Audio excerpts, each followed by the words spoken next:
The Japanese proverb says that of all diseases, the worst is poverty.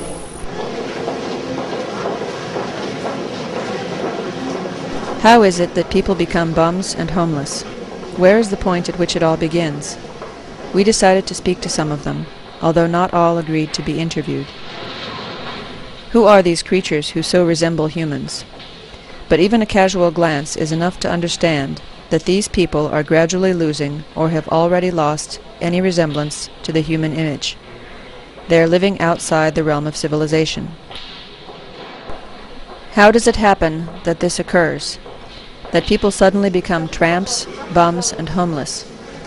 How many of them are there, and what is to be done with them? Not many want to speak about the subject, let alone take steps to solve the problem. They irritate everyone around them, and even among themselves, the homeless are locked in struggle, a struggle for survival.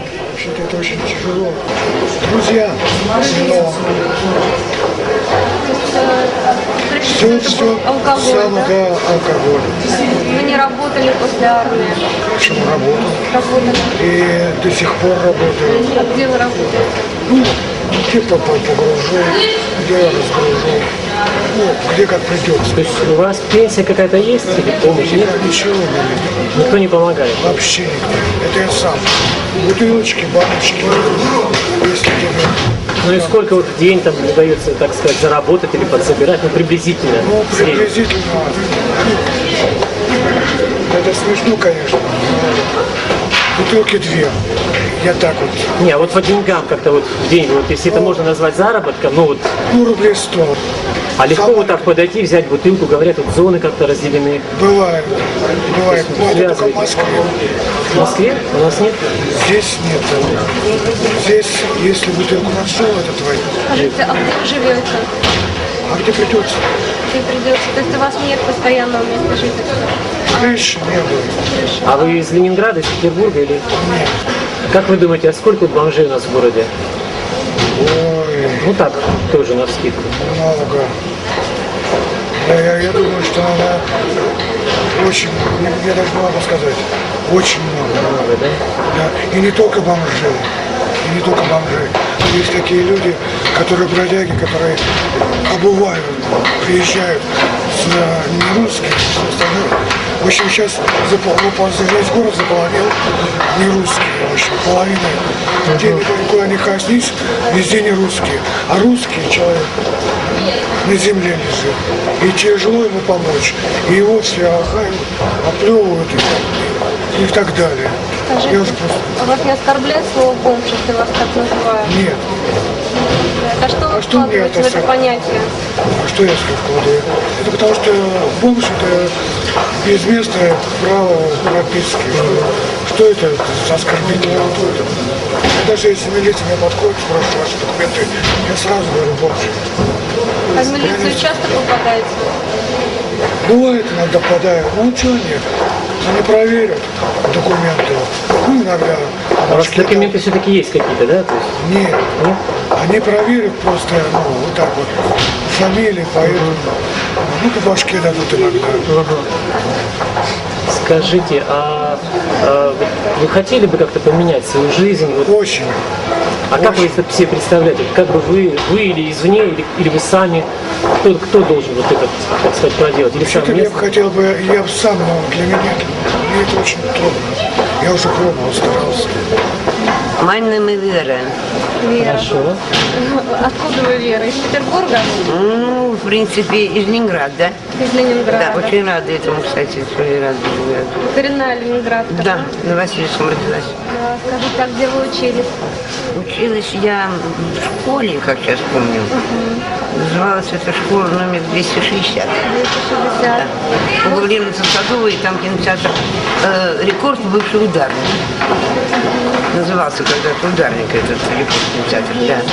А, нет, это я с Васильевска переехала. Меня перевезли, не сама переехала. Как перевезли? Ну как, перевезли, мне был сюда школьный возраст, нас поменяли на это самое, этот Васильевск, здесь, на Покровке Садовой 90 жили, а потом вот где вот кинотеатр бывший ударник, Рекорд, а потом оттуда мы приехали, нас привезли сюда, вот сюда, вот это Синай, где вот самый очень такой... Вы теперь здесь живете, да? Да, мы теперь здесь... Да, мы 40 лет, была я здесь прописана 40 лет. Сестра-то мы двойняшки с сестрой. Сестра-то на гражданке, а я здесь. А у вас есть своя комната, жилье какое-то есть, да? Была. А сейчас? Нет, сейчас нету пока. То есть у вас нет никакого жилья? Нет, пока. Я пока бомжую с подругой. А как так получилось, что нет больше вашей комнаты? Я вам сейчас расскажу свою историю. Хорошо. У меня родной брат и мать все живы. Приходит потому что я А мои сестры сказали так. То есть, когда, значит, ты вернешь себе комнату, ко мне хотя моя средняя сестра, у меня 3 сестры, две старшие, одна старшая по отцу отдельно, вторая по отцу отдельно, по маме. Единственная двойняшка моя, мы единственные 2 двойняшки у отца и матери. И они мне заявили все трое, пока ты бомжик, нам не нужна. А они какой образ жизни ведут? А они ведут нормальную жизнь. Работают, квартиру, у них Пенсионерки, внучки, внучата, там все, внучечки. И они меня оттянули, настроили всех против меня и сказали, ты нам такая не нужна. То есть у вас нет пенсии, да? Пенсия есть, но мне украли паспорт, мне не пустили. Я сделала очень большую, как сказать, глупость. То ли я до сих пор не понимаю, молдаване, цыгане, они, то есть, я не знаю, то ли они это самое гипнотизируют, то ли они клофелин подсовывают, подливают в это вино, и то ли как это получилось, что я подписала генеральную доверенность. на квартиру, На комнату. на комнату. 26 метров. Какой у вас доход? Давайте пока напугайте. меня зовут Макарова Зойников. Вы в Петербурге? А? Вы из Ленинграда, из Петербурга? Я 4 лет, 60 лет. А у вас была семья, жилье? Было, конечно. А получаете ли вы какую-то поддержку, пенсию? Пенсия у меня есть. Есть, да? И опять-таки подкидываю. Я ничего сейчас не имею. А где вы Я сейчас живете? собираю подвал. Вас не оскорбляет, вот когда вас бомжом называют? Слово «бомж» вас не оскорбляет? Ну а что делать? Обидно, конечно. А как вы думаете, сколько вот бомжей в городе у нас? Много? Я легко подозреваю процентов 30. Очень. Максимум. 30 да, максимум. А скажите, пожалуйста, Да, нас это хотели бы вы поменять свою жизнь? Максимум. И как вот это сделать? Что для этого нужно? Я не знаю, тут, наверное, должна она решать. Наша. Для этого нужно прежде всего бросить пить. И желательно бы не курить тоже. А это сложно? Почему? Нет, это не сложно. Достаточно просто проявить силу воли, силу духа. И не помнить о том, что, как говорят японцы, не потерять свое лицо. Да, не надо человеку терять свое лицо. А мы просто люди, которые потеряли свое лицо. Ну вот а сейчас у вас есть личность силы, как вы считаете, вот у вас вот, остановите этот Думаю, процесс? что если человек старше меня по возрасту, покажет пример.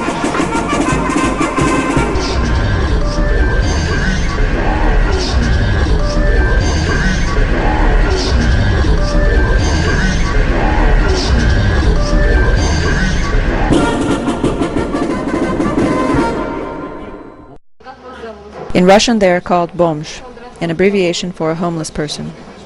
This is the official term for a homeless person adopted in the USSR at the end of the 1970s. Откуда вы? Как давно приехали в Петербург?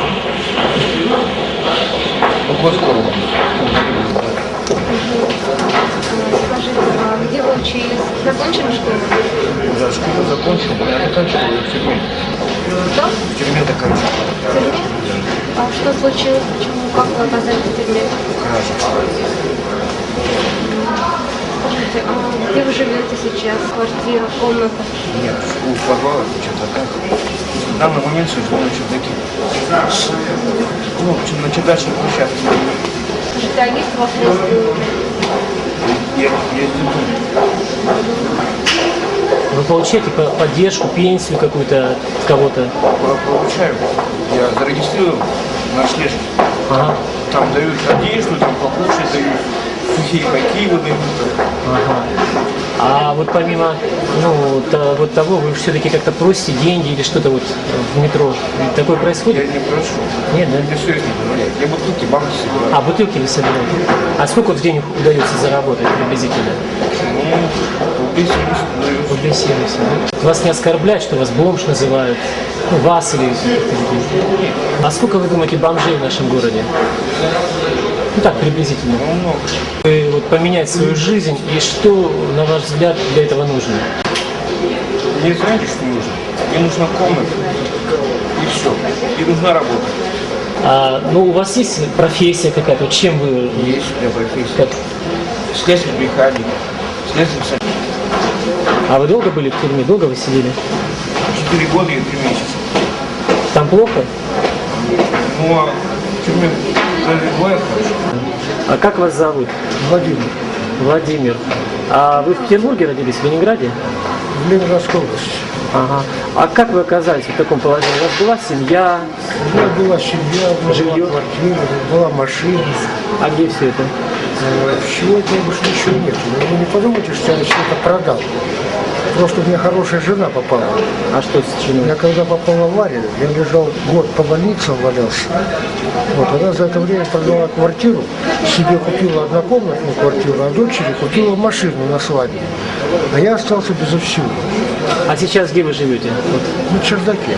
А вы пенсию получаете или пособие какое-то? Получал я пенсию, а сейчас я потерял документы, я сейчас паспорт я получил уже, но у меня нету прописки, не могу восстановить пенсию. Вот. Сейчас у меня единственное, сейчас через благотворительную организацию я сейчас получу направление в больницу в Павловск, вот, или в Ботинскую там. А пролежать и пройти стыковскую комиссию, вот, чтобы получить пенсию. Сейчас бомжам же пенсию дают, даже без прописки. Скажите, вас не оскорбляет это слово, когда вас называют бомжом? Нет, я раньше-то, я этого раньше стеснялся, а сейчас я уже как-то привык к этому. А как вы думаете, сколько бомжей в городе у нас? Ой, очень много, очень много. Зарегистрировано где-то, как вот я интересовался, 40 тысяч. А сколько не зарегистрировано? Скажите, пожалуйста, ну вот вы зарабатываете как-то, ну помимо фондов, ну имеется в виду бутылки собирать или что-то там, вот, ну сколько в день в среднем получается? Ну немного, копейки. Вот, когда у меня было с ногами нормально, я зарабатывал прилично. Я подрабатывал, я получал где-то 150-200 рублей в день, когда было с ногами нормально. А сейчас копейки. Скажите, а вот вы хотели бы как-то поменять, изменить свою жизнь? Как вы это все представляете? Кто должен в это помочь? Понимаете, Вы сами или... бомжовское направление – это продукт несовершенства социального строя. Понимаете? Вы это все это сами знаете. Вот. При нашем строе, при нашем беззаконии это очень трудно сделать. Очень трудно выбраться с этого круга. Очень трудно. Многие молодые ребята, он бомжует, им трудно выбраться с этого. Они согласны были бы и работать, и жить нормально по-человечески. Но нету таких условий. Нету таких условий. Настолько аморально, что бы вы ни говорили, очень ему 56 лет, представляете? Все мы на пенсии, мы работаем, а он ходит и просит. А покажите свою ногу, пожалуйста. Ногу, вот у вас нога. Вы говорите, у вас нога больная. Вы могли бы... Не, вы стойте там, не издалека. Я же... Издалека, с камерой.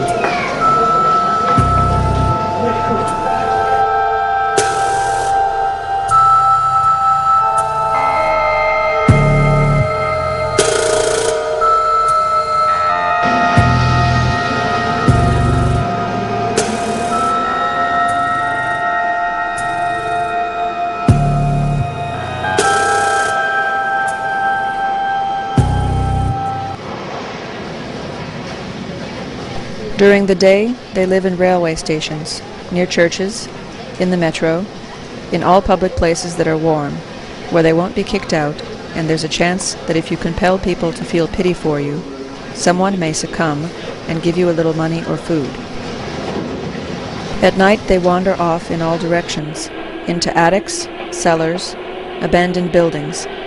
Some of them head to suburban garbage dumps.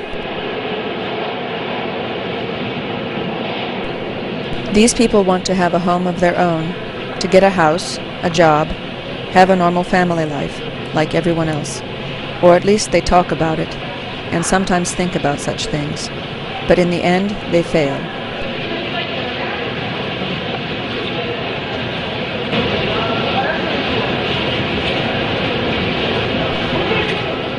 Perhaps they are walking a path different from ours.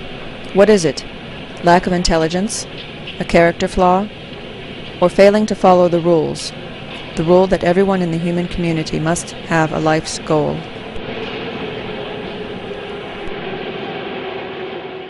Where should we search for the roots of this phenomenon?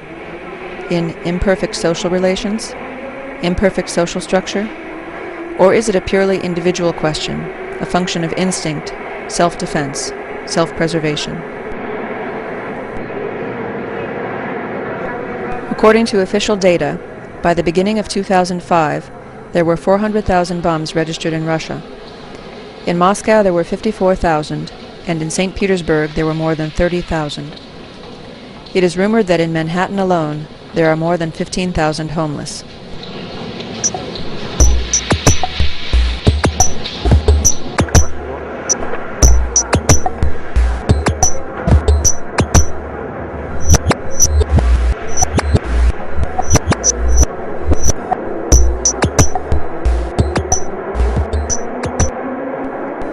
Once in the 1980s, Soviet Foreign Minister Andrej Gromyko, on a visit to the United States, in one of his speeches drew the attention of President Ronald Reagan to the fact that there are many jobless and homeless in America, and that they live in garbage dumps and refrigerator packing boxes.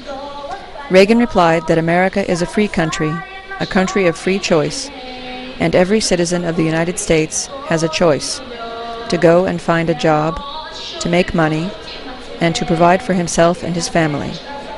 There is such a choice. These people have made a choice.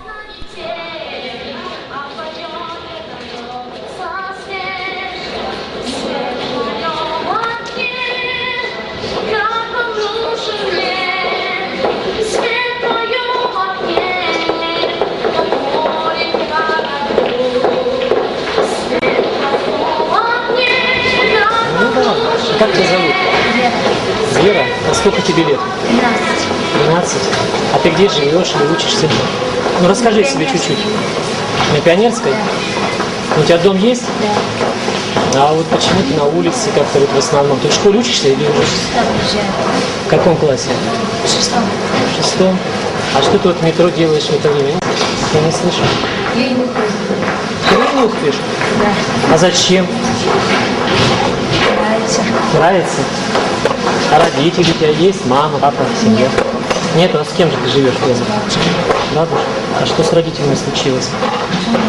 Умерли. Ты живешь? На бабушке. На бабушке? А их хватает? Их хватает? Да. А зачем же ты в метро тогда спрашиваешь деньги? Ну нет, это вообще всякие же, господи, и едят, и гадят, и... Да, потом в прямом смысле слова люди вступают в экскременты, так скажем, культурно выражаясь. Ну а им вот негде жить, они вот на крышах живут, там на контраст не очень хорошо. Ну, вы хотите сказать, что их надо пожалеть, да? Нет, я не хочу сказать это, я хочу вот понять, как вы видите, вот как эту ситуацию изменить. Ситуацию эту не изменить. Это на генном уровне люди рождаются с отвращением к работе и к какому-то труду. Это самый настоящий вот паразит. Почему я это говорю? Не потому, что я там злая и вредная, да? А потому, что я понаблюдала. И начинали мы с ними общаться на самом хорошем уровне. Эти люди не понимают добра. Они понимают только «дай мне». Вот убери. Ты поел здесь, да, убери. Нет. Тут же уходят. Обзывают, как только могут. Тут же гадят. Вот работаешь, призываешь к чистоте, к порядку. Это просто не происходит. Это именно тип, как еще говорил этот Спенсер, да, знаменитый англичанин, что люди рождаются запрограммированными уже. Или одни трудиться, а одни бездельничать. Вот некуда смотреть. Ну, есть, конечно, которые становятся такими. Все равно становится по своей воле. Все равно изменить ситуацию может любой. Хорошо, не хочешь, возьми, подметай, тебе за это будут платить. Зачем прячешь? Спасибо. Человек может превратиться в одну секунду в бомжа. В любой, потому что это наша, как говорится, странность такая. В страшной стране, страшно.